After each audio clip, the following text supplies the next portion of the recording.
El siguiente algoritmo a ver va a ser el trabajo más corto primero. Vemos que en este caso, bueno, contamos con una tabla de procesos de 4, donde tenemos el tiempo de creación en 0, 2, 4 y 8 para esos procesos, 0, 2, 4 y 8, y los tiempos de cada proceso que va a utilizar la CPU. Vemos que en el inicio el proceso A se ejecuta, llega y se ejecuta, no hay problema, se asigna a la CPU.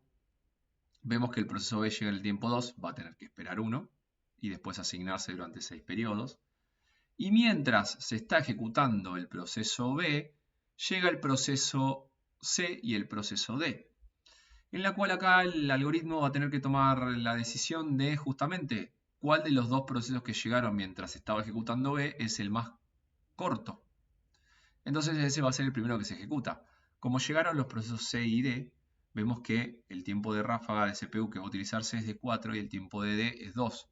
Por ende, el primer algoritmo, el primer, digamos, proceso que se va a ejecutar de estos dos o asignar a la CPU va a ser el D. Vemos que tiene dos intervalos y es el que se ejecuta. Luego va a pasar a ejecutarse el proceso C. Este sería entonces el algoritmo para el de trabajo más corto primero. Obviamente podemos sacar lo que es el tiempo de respuesta, por ejemplo el proceso A, el tiempo de espera también y la penalización. Tiempo de espera de A, vemos que no tiene espera, en este caso llega y se ejecuta. Tiempo de espera de B, tenemos uno solo. Tiempo de espera de C, vemos que llega en este tiempo, llega antes que D, pero tiene que esperar todo esto porque el algoritmo decide que el más corto es el que se ejecuta primero. Entonces tuvo que esperar 7 tiempos. Y la espera de D, fíjense que fue solo una en este caso. Con esto recordemos, sacamos el tiempo de respuesta, el tiempo de espera más T, ¿sí? 3 para el proceso A, 7 para el proceso B, 11 para el proceso C y 3. Dándonos, fíjense, tiempo medio, tanto de espera como de respuesta, y la penalización de 1.60, en este caso para este algoritmo, con este esquema de procesos. Vamos con el segundo, que es el no apropiativo también para el trabajo corto primero.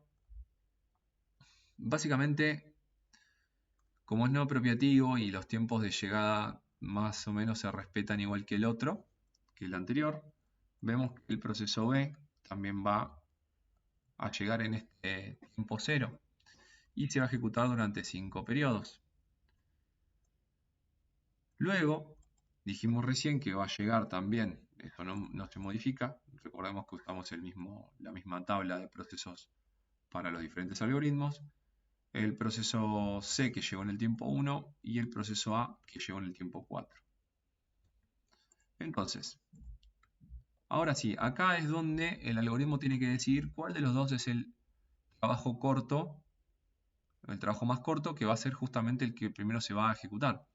En este caso vemos que C se tiene que ejecutar durante 4 periodos y en este caso vemos que A se tiene que ejecutar durante un periodo. Por ende, A va a ser entonces el proceso que se ejecute primero.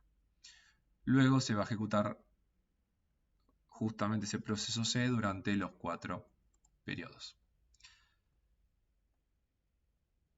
Vemos que después no vamos a encontrar inconvenientes, ya que en el tiempo 8 aparece el proceso D, que se tiene que ejecutar durante 3 periodos.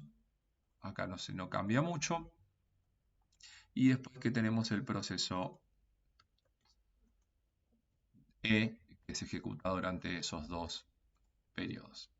Hasta ahí no se modificó mucho esto. Pero tenemos ahí justamente esta pequeña modificación en la decisión que tuvo que tomar para saber cuál era el proceso más corto en este primer caso, ¿no? Vamos a ver entonces los tiempos de espera. Vamos a ver el tiempo de espera de A, ahora nos quedó, fíjense, en 1. Tiempo de espera de A en 1. B nuevamente va a estar en tiempo de espera 0, no tuvo que esperar nada, llegó, se creó y se ejecutó. Tiempo de espera de C, en relación al algoritmo anterior, pasó de 4 a 5 tiempos de espera. Tiempo de espera de D, vamos a ver que va a ser igual, y el tiempo de espera de vamos a ver también que va a ser igual que el algoritmo anterior, ¿sí? 2 en este caso y 1. Fíjense que para este caso en particular el tiempo de espera medio bajó muchísimo. Tenemos ahí 1,8 intervalos de tiempo y el tiempo de respuesta 4,8. ¿Sí? Ya de por sí vemos que los tiempos obviamente nos va a dar mejor, digamos, una penalización más baja, dando en esta secuencia de procesos, ¿sí? Más eficiente por el momento al trabajo corto, al trabajo más corto primero, ¿no?